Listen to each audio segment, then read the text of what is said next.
রসগোল্লা আমাদের সকলেরই খুবই প্রিয় এবং পরিচিত একটি মিষ্টি। তাই সেই প্রিয় মিষ্টিটিকে আমি আজ আপনাদের সামনে তুলে ধরব একদমই ভিন্ন রূপে। আজ আমি বানাবো পাটালির পুর ভরা নলেন গুড়ের রসগোল্লা। এই শীতে একবার বানিয়ে ফেলুন, তার কারণ এর স্বাদ এক কথায় চমৎকার। হেসেল লাভার চ্যানেলে আপনাদের সবাইকে স্বাগত।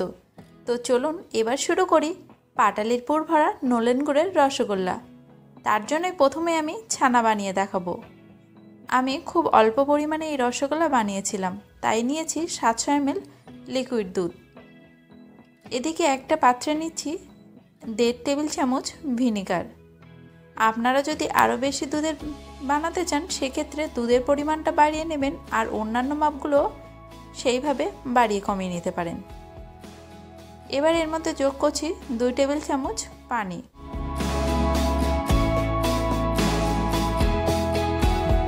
দুধটা ফুটে ওঠা পর্যন্ত অপেক্ষা করবেন। দেখুন, রসগোল্লা বানানোর জন্য যে ছানা কাটা হবে সেক্ষেত্রে লেবুর রসটা ব্যবহার না করাই ভালো। ভিনিগার অথবা টক দই দিয়ে এই ছানাটা কাটলে ছানাটা অনেকটা সফট হয়।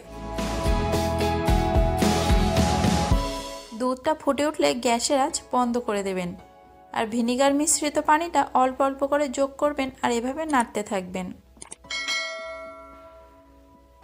কিভাবে বুঝবেন ছানাটা কাটা হয়েছে? যখন দেখবেন পানিটা এমন হয়েছে তখন কড়াটাকে নামিয়ে ভালোভাবে এটাকে ছেঁকে নেবেন।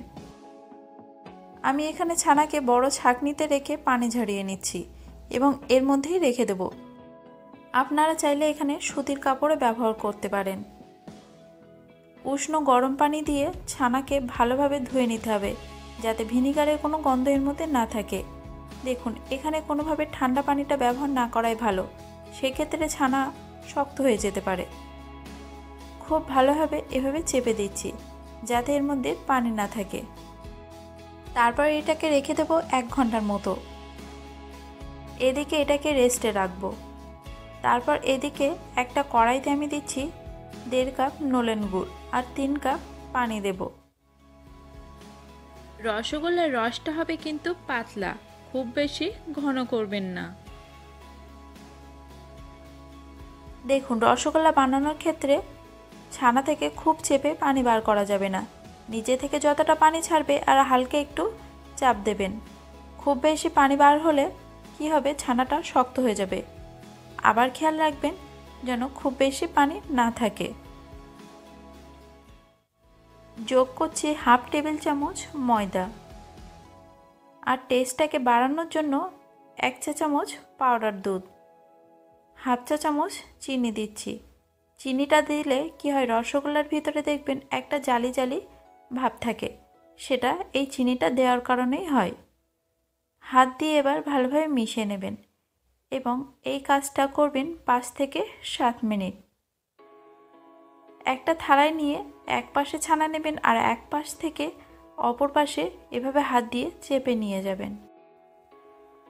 এই কাজটা শেষে 1 চিমটে বেকিং পাউডার যোগ করলাম।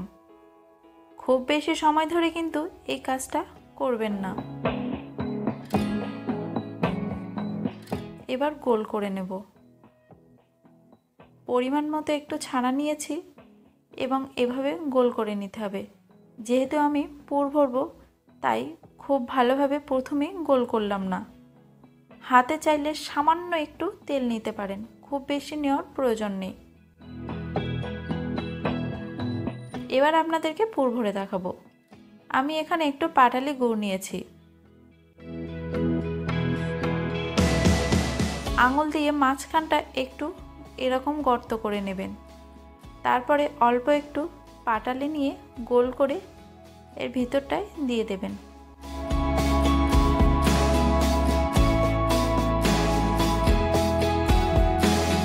মুখটাকে হালকা হাতে এরকম ছানা তুলে সিল করে দেবেন।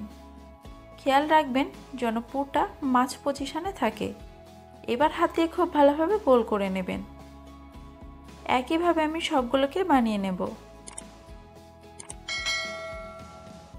আপনাদের কাছে অনুরোধ রইল এভাবে একবার রসগোল্লা বানিয়ে দেখবেন, টেস্টটা কিন্তু অসাধারণ। আর কেউ যদি এভাবে কখনো রসগোল্লা বানিয়ে থাকেন বা খেয়ে থাকেন, সেটা কিন্তু আমাকে কমেন্টে জানাতে একদমই ভুলবেন না। এদিকে কড়াইতে রসগোল্লার রসটা ফুটে উঠলে এক এক করে ছেড়ে দেব। দেখুন, রসগোল্লা বানিয়ে কিন্তু বেশি সময় রেখে দেবেন না, যতটা সম্ভব চেষ্টা করবেন খুব তাড়াতাড়ি রসের মধ্যে দিয়ে দেওয়ার। ঢাকা দিয়ে রাখবেন এবং যদি কোনো এরকম ছিদ্র থাকে সেক্ষেত্রে সেটা আটকে দেবেন। এই সময় গ্যাসের আঁচ একদমই হাই রাখবেন এবং এই কাজটা 15 মিনিট করবেন। মাঝে মাঝে ঢাকা তুলে এটাকে নেড়ে দেবেন। খেয়াল রাখবেন যেন গ্যাসের আঁচ হাই থাকে এবং ঢাকা দিয়ে রাখবেন ভালোভাবে। তারপর 15 মিনিট পর ঢাকা তুলে আবারও 2 মিনিটের জন্য জ্বালিয়ে নিলাম। এবার নামিয়ে পরিবেশন করুন। এটা কিন্তু গরম গরমই বেশি ভালো লাগবে। তবে যদি আপনারা ঠান্ডা করে খেতে চান সেক্ষেত্রে 1 থেকে 2 ঘন্টা মতো রেস্টে রাখবেন। আজকের আমার ভিডিওটি ভালো লাগলে অবশ্যই লাইক করবেন, শেয়ার করবেন। আর এরকম নিত্য নতুন বিভিন্ন রকম রেসিপি দেখার জন্য আমার হেসেল লাভার চ্যানেলটি অবশ্যই সাবস্ক্রাইব করবেন। কিন্তু আজকের এই ভিন্নধর্মী রসগোল্লা রেসিপিটি কেমন লাগলো কমেন্টে জানাবেন। দেখা হবে পরবর্তী নতুন কোনো ভিডিও নিয়ে।